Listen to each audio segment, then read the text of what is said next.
नाज़रीन, मुंसिफ टीवी में आपका इस्तकबाल है। अब देख रहे हैं जय महाराष्ट्र। शुरुआत करेंगे हेडलाइंस के साथ। महाराष्ट्र में काबीना की तौसी 14 दिसंबर को मुतवक्किल है। वज़ीर आला देवेंद्र फडणवीस पार्टी क़यादत से मुलाकात के लिए पहुंचे दिल्ली।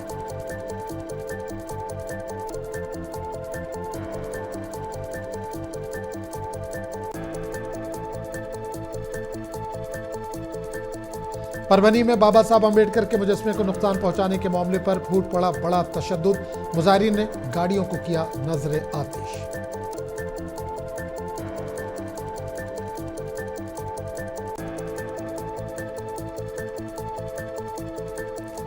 असेंबली इंतखाबात में ईवीएम में मुबैना गड़बड़ी। इंडिया इत्तेहाद ने मामले को सुप्रीम कोर्ट से रुजू करने का किया ऐलान।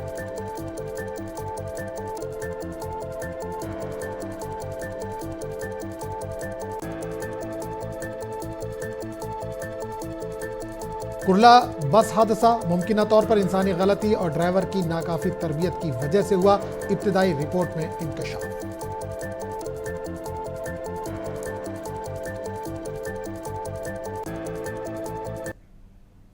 और खबरों की तफसील। महाराष्ट्र में काबीना की तौसी 14 दिसंबर को मुतवक्किल है। वज़ीर आला देवेंद्र फडणवीस तीनों इत्तेहादी पार्टियों के दरमियान हम आहंगी पैदा करने के लिए दिल्ली पहुंच गए हैं।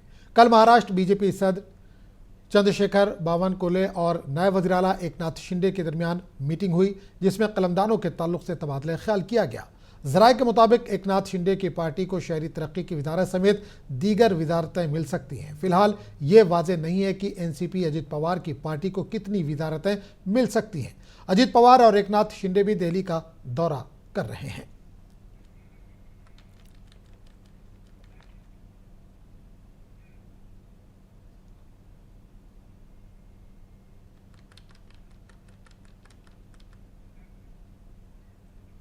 इंडिया इत्तेहाद ने महाराष्ट्र के हालिया असेंबली इंतखाबात में ईवीएम में मुबैना गड़बड़ियों के मामले पर सुप्रीम कोर्ट से रुजू करने का ऐलान किया है।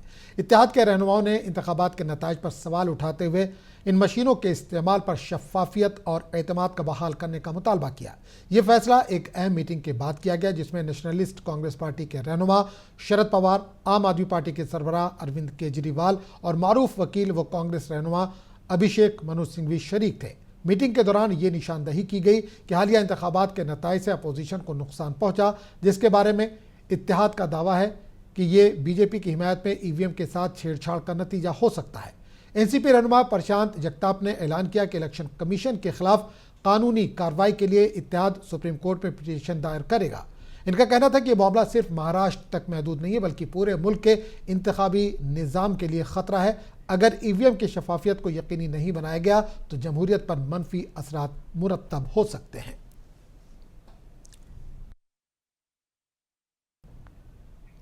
महाराष्ट्र कांग्रेस के रियासती सदर नाना पटोले का कहना है कि रियासती असेंबली इंतखाबात में मुबैना धांधलियों की शिकायत के बावजूद इलेक्शन कमीशन इस पर खातिर ख्वाह तवज्जो नहीं दे रहा है, लिहाजा इस मामले को सुप्रीम कोर्ट से रुजू करने का फैसला किया गया है।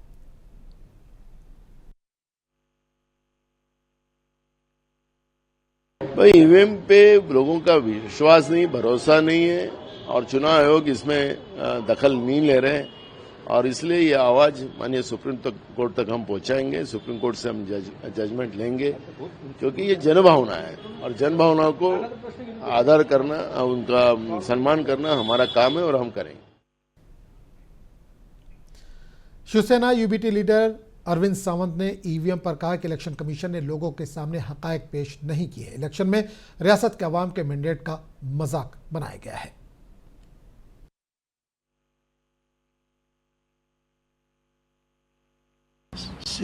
Or the election commission has ever spoken truth or brought the truth in front of the people.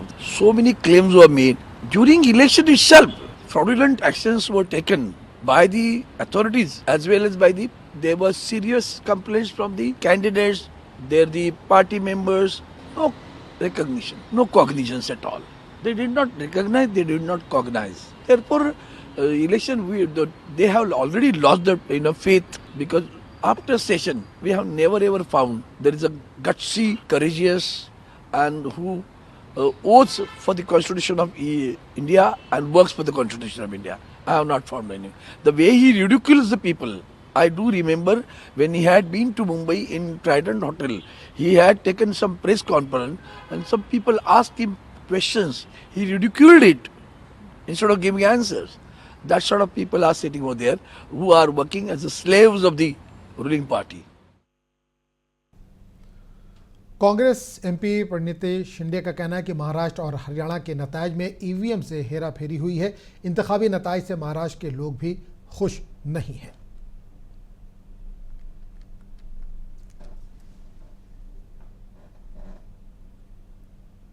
हम हाउस चलाना चाह रहे थे और आज जब 0 आवर में गौरव गोगोई जी ने यहाँ पे बात रखी मणिपुर की, तब इन्होंने कहा कि मणिपुर के लोगों के मन में 3 सवाल है। एक तो मोदी जी मणिपुर कब जाएंगे, दूसरा अमित शाह होम मिनिस्टर जी अपराइज कब करेंगे सदन को लेके मणिपुर से, और तीसरी चीज़ ये है कि क्योंकि मणिपुर के बारे में इनको डिस्कशन नहीं करना है, ये सोरोस को एज अ शील्ड यूज़ कर रहे हैं। ये जब हम बातें करते हैं तो बीजेपी बड़ी डिस्टर्ब होती है और स्पीकर मैडम ने हाउस उस जगह अडजर्न किया। ये लोग चर्चा करना नहीं चाह रहे हैं, ना ईवीएम पे, ना अदानी पे, ना मणिपुर पे। तो जाहिर सी बात है कि बीजेपी को हाउस चलाना नहीं। शिवसेना यूबीटी के रुकने पार्लियामेंट प्रियंका चतुर्वेदी का कहना है कि ईवीएम का मामला अदालती मुदाखलत के जरिए ही हल हो सकता है। चतुर्वेदी ने कहा कि लोगों के खदशात को दूर करना इलेक्शन कमीशन की जिम्मेदारी है।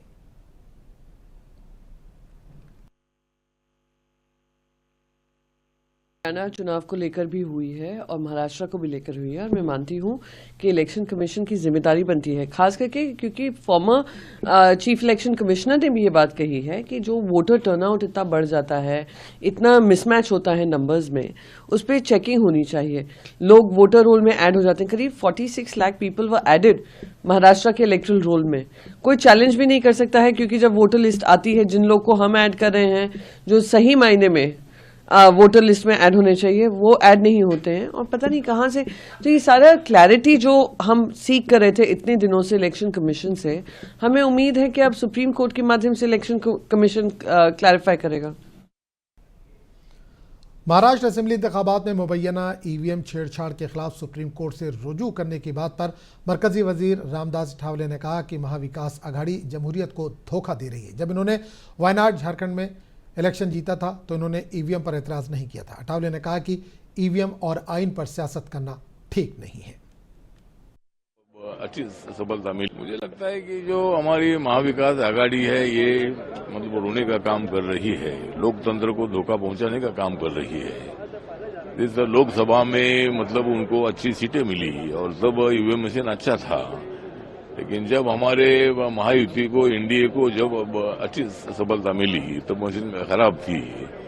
ये तो मतलब लोकतंत्र के लिए खिलवाड़ करने की इनकी मतलब इनका रवैया है, और उनको सुप्रीम कोर्ट में जाना है तो जा सकते हैं। इलेक्शन कमीशन के पास वो गए थे और इलेक्शन कमीशन इसमें कोई गड़बड़ी नहीं हुआ ऐसा बताया है। तो इसीलिए जो हमारे महाराष्ट्र के विपक्षी दलों का रवैया ठीक नहीं है, और राहुल गांधी भी मतलब उनको सपोर्ट कर रहे हैं। और जब वायनाड में तो मतलब ईवीएम मशीन अच्छी रहती है, जब कर्नाटक में आपको सत्ता मिलती है तो ईवीएम मशीन अच्छी रहती है, झारखंड में आपको सत्ता मिलती है तो ईवीएम मशीन अच्छी रहती है, लेकिन जब हमारी सरकार आती है वहां मशीन खराब होती है। इसी तरह का बोलना ठीक नहीं है। और ये मशीन नरेंद्र मोदी ने नहीं लाई है, कांग्रेस पार्टी ने लाई है, उसके कार्यकाल में मशीन आई है। तो अगर बैलेट पेपर में चुनाव लेना है तो उसका निर्णय इलेक्शन कमीशन ले सकता है, उसके लिए सब मिलकर उसमें कोई मार्ग निकाल सकते हैं। लेकिन लोकसभा में आपको इतनी सीटें मिली, तब मशीन के ऊपर इन्होंने तो सवाल नहीं उठाया, लेकिन जब हमको ज्यादा सीटें मिलती है तब सवाल उठाया जाता है। लेकिन जब उनको ज्यादा सीटें मिली थी तब हमने ईवीएम मशीन पर सवाल नहीं उठाया था।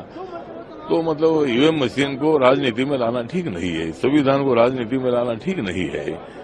और जो भी मतलब आपको लोकतंत्र में सत्ता में आने का अधिकार है, आप आइए, लोगों को समझाइए, लेकिन मशीन खराब है इसी तरह का बात करना ठीक नहीं है। महाराष्ट्र के इंतखाबात के बाद इलेक्ट्रॉनिक वोटिंग मशीनों के बारे में अपोजिशन के इल्जामात के दरमियान रियासत के additional chief electoral officer Kiran Kulkarni ने जोर देकर कहा कि ईवीएम को हैक नहीं किया जा सकता। इन्होंने कहा कि ईवीएम में इस्तेमाल होने वाली चिप से छेड़छाड़ मुमकिन नहीं है।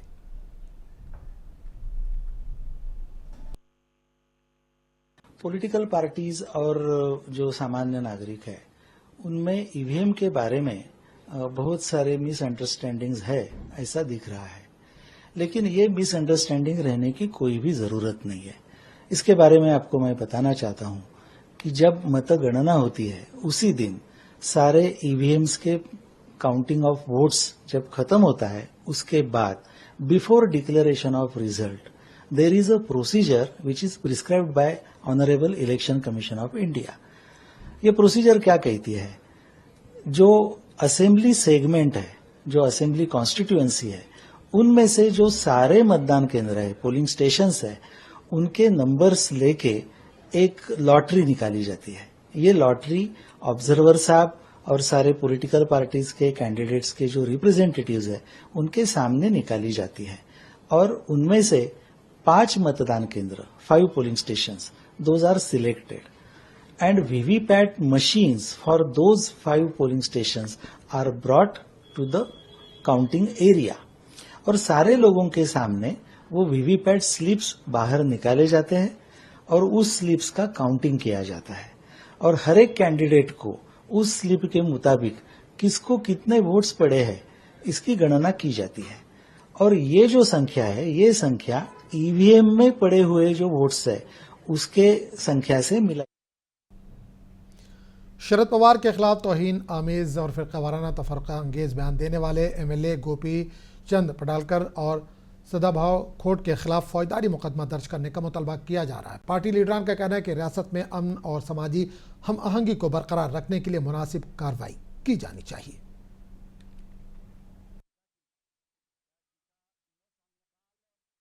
सोलापूर जिल्ह्यातील मार्कडवाडी या ठिकाणी सत्ताधारी पक्षाचे भारतीय जनता पार्टीचे आमदार गोपीचंद पडळकर आणि सदाभाऊ खोत यांनी त्या ठिकाणी सभा घेऊन आदरणीय शरदचंद्र पवार साहेब यांच्यावरती खालच्या पातळीवर जी टीका केली त्या टीका न सांगणारी आहे। अनेक प्रसार माध्यमातून महाराष्ट्राच्या जनतेने ती पाहिलेली आहे, ऐकलेली आहे। काल आम्ही सांगितलं होतं की मुंबई राष्ट्रवादी युवक काँग्रेस जर राज्याच्या मुख्यमंत्र्यांना पत्र देखील पाठवलं आणि सांगितलं की त्यांची वाचाळवीरांना लगाम झाला, खालच्या पातळीवर जाऊन टीका करतात। टीका करण्याचा लोकशाहीमध्ये सर्वांना अधिकार आहे, पण टीका करताना तारतम्य बाळगलं पाहिजे। ज्येष्ठ मान्यवरांचा, आदरणीय पवार साहेबांचा मान सन्मान राखला गेला पाहिजे, परंतु पातळी सोडून ज्या ठिकाणी जी टीका झालेली आहे ती आम्हाला सहन झालेली नाहीये। जेव्हा केव्हा ते आमदार भेटतील त्यांचा तोंड काळ करणार तर आहेच आम्ही, परंतु आज आम्ही मुंबई शहरामधील सगळ्या पदाधिकाऱ्यांनी, जिल्हाध्यक्ष असतील, तालुकाध्यक्ष असतील, 94 पोलीस स्टेशनला निवेदन देणार आहोत आणि त्याची सुरुवात माझ्यापासून केलेली आहे। आम्ही आज साकीनाका पोलीस स्टेशनचे वरिष्ठ पोलीस निरीक्षक यांना भेटून काल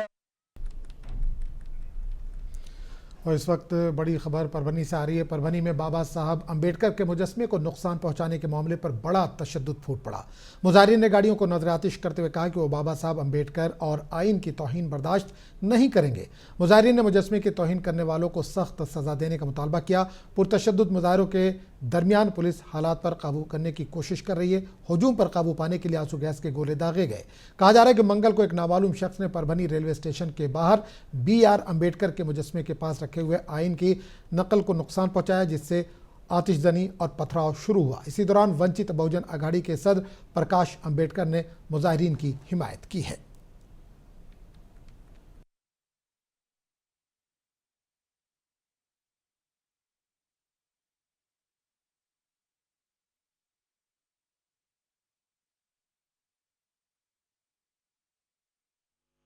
को उस हिसाब से हमने जो कलम 144 है और जो नया कलम 163 के हिसाब से जमाबंदी के आदेश पारित किए हैं और पुलिस प्रशासन पूरा रोड पे है। हम पूरे कार्रवाई पे कंट्रोल में स्थिति है। जहाँ तक है कि हमने एडिशनल पुलिस बंदोबस्त SRPF भी हमने मंगाया है। तो इसके ऊपर मैं सबके आपके माध्यम से सबको अपील करता हूँ कि आप शांतता सुव्यवस्था बनाए रखें, ऐसे मैं अपील करता हूँ। धन्यवाद। मुझे डॉक्टर बाबा साहेब अम्बेडकर की प्रतिमा का जो अपमान किया गया है, संविधान के किताब का जो अपमान किया गया है, संविधान जिसपे भारत देश उसका अपमान किया है, आप देख सकते हैं अम्बेडकरी जनता का रोष परभणी शहर में बहुत ही गुस्से में यह अम्बेडकरी जनता नजर आ रही है और पूरे यहाँ पे हालात बद से बदतर होते जा रहे हैं। आप देख सकते हैं बहुत ही खतरनाक तरीके से जनता का रोष, डॉक्टर बाबा साहेब अम्बेडकर इनकी प्रतिमा का जो अपमान हुआ है, उस अपमान का ये रोष, जनता में जो रोष नजर आ रहा है, कितना गुस्सा नजर आ रहा है। परभणी शहर के हालात तनावपूर्ण है और जनता यहाँ की बेकाबू हो रही है। आप पीछे देख सकते हैं मेरे, ये यहाँ पे कुछ जलाया गया है, गाड़ियों की तोड़फोड़, शहर में माहौल बहुत ही गंभीर है। मैं मुंसिफ टीवी के लिए परभणी से महबूब शेख।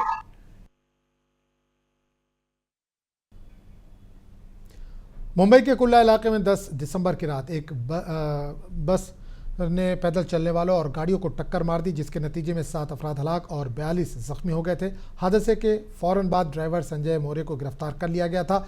इब्तदाई तहकीकात के मुताबिक बस के ब्रेक और लाइट्स दुरुस्त काम कर रहे थे, ताहम हादसे की मुमकिना वजह इंसानी गलती और ड्राइवर की नाकाफ़ी तरबियत करार दिया जा रहा है। हादसे के बाद आरटीओ की टीम जाए वाक़े पर पहुंची और बस का मुआयना किया। मुआयना करने वाली टीम ने पाया कि बस के ब्रेक और दीगर तकनीकी निज़ाम दुरुस्त हालत में थे। मुंबादेवी से एमएलए अमीन पटेल और एमएलए ज्योति एकनाथ गायकवाड़ ने कुर्ला बस हादसे के मुतासरीन से अस्पताल में मुलाकात की। इन्होंने जख्मियों की आदत की और इस हादसे पर दुख का इजहार किया।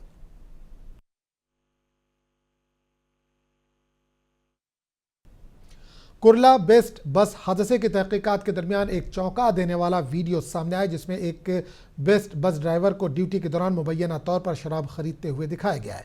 मुबैना तौर पर यह वाक़या अंधेरी वेस्ट के वर्सोवा इलाके में पेश आया। इस वीडियो के जारी होने के बाद एमएनएस लीडर संदेश देसाई ने हुक्काम से सवाल किया कि वो इस तरह के लापरवाह रवैये के खिलाफ क्या इक़दाम करेंगे।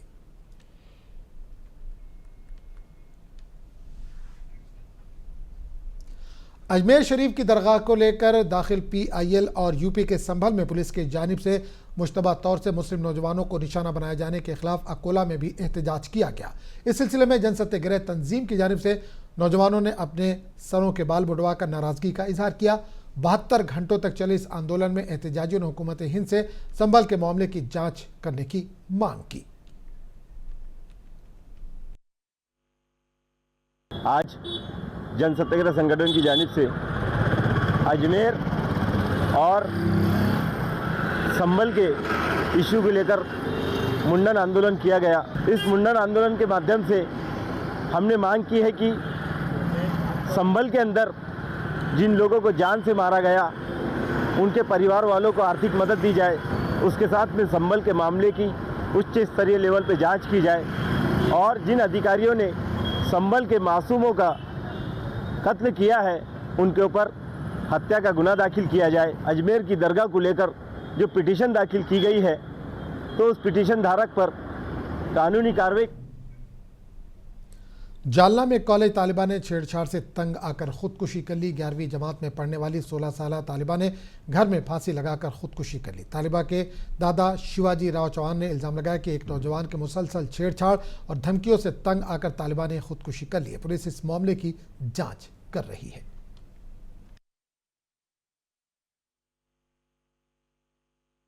दिली होती पोलीस स्टेशनला तक्रार दिल्यानंतर आम्ही पोलीस स्टेशनमध्ये सांगितलं की ही संघटित गुन्हेगारी आहे। त्या कॉलनीतल्या 5-25 मुलींचे व्हिडिओ याच्याकडे, याचा मोबाईल ताब्यात घ्या, याच्या हस्तक ताब्यात घ्या। तरी पोलिसनं काय त्याचं नियमानुसार FIR दाखल केलं आणि पोलिसनं त्याला कोर्टात हजर केलं, कोर्टाने MCR केलं।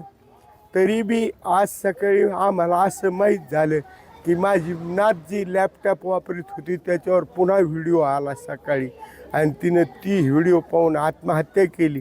तिच्या आत्महत्येला 4 लोक जबाबदारी, मिंधर परिवारातले 3 आणि एक दुर्गेश एकनाथ चित्रे। हे जर ताब्यात घेतले तर सगळे गुन्हे ओपन येतील, कारण त्यांचे वेगवेगळे मोबाईल आहेत, वेगवेगळे सिम कार्ड आहेत आणि त्याच्या बापावर सुद्धा 376चा गुन्हा दाखल होता त्या मुलाच्या. त्यांनी पैसे भरून विड्रॉल झाला का काय आम्हाला माहीत नाही. आम्ही साधारण शेती करून पोट भरणारे लोक आहेत. आम्ही पोलिसला विनंती केली. नागेवाड़ी टोल प्लाजा के करीब मंगल की रात तकरीबन एक ट्रक ड्राइवर पर हमला किया गया और पिस्तौल से 3 राउंड फायर किए गए। इस वाक़े में ड्राइवर को मामूली चोटें आई हैं और इसे अस्पताल में दाखिल कराया गया। पुलिस के मुताबिक हमलावर और जख्मी दोनों रिश्तेदार हैं जो मुंबई के रहने वाले हैं।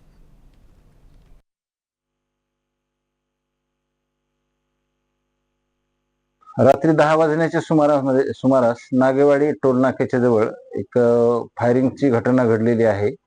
यामध्ये एक व्यक्ती जखमी झालेला आहे। जखम ही किरकोळ स्वरूपाची आहे। जखमीच्या फिर्यादीवरून आपण 307चा गुन्हा होण्याच्या प्रयत्नाचा गुन्हा दाखल करत आहोत। गुन्हा दाखल करण्याची प्रक्रिया पोलीस स्टेशन चंदनझिरा येथे सुरू आहे। दोन्ही आरोपी आणि यामधली जो व्हिक्टिम आहे हे दोघे मुंबई येथील रहिवासी आहेत आणि त्यांचं पूर्व मनस्यावरनं हा हल्ला केल्याचं आतापर्यंतच्या तपासावरून प्राथमिक माहितीवरून निष्पन्न झालेलं आहे। हे दोघेही साधारणपणे 10 वाजण्याच्या सुमारास व्हिक्टिम आपली भंगारची गाडी पार्क करून चहा पाण्यासाठी टोल नाक्याकडे जात असताना त्याच्यावर फायरिंग झालेली आहे आणि त्यामध्ये तो किरकोळ जखमी झालेला आहे। दोघे आपसामध्ये नातेवाईक आहेत आणि मुंबई येथील रहिवासी आहेत अशी माहिती मिळालेली आहे। आरोपीच्या शोधाकरिता आम्ही एक पथक रवाना केलेलं आहे। नांदेड़ जिले के उस्मान नगर पुलिस थाने के हुदूद में पेश आने वाले कत्ल केस में पुलिस ने बड़ी कामयाबी हासिल करते हुए 36 साला मुलजिम मदन हम्बर्डे को गिरफ्तार कर लिया। इस सिलसिले में मालूमात देने के लिए पुलिस इंतजामिया ने एक प्रेस कॉन्फ्रेंस का इनेकाद किया।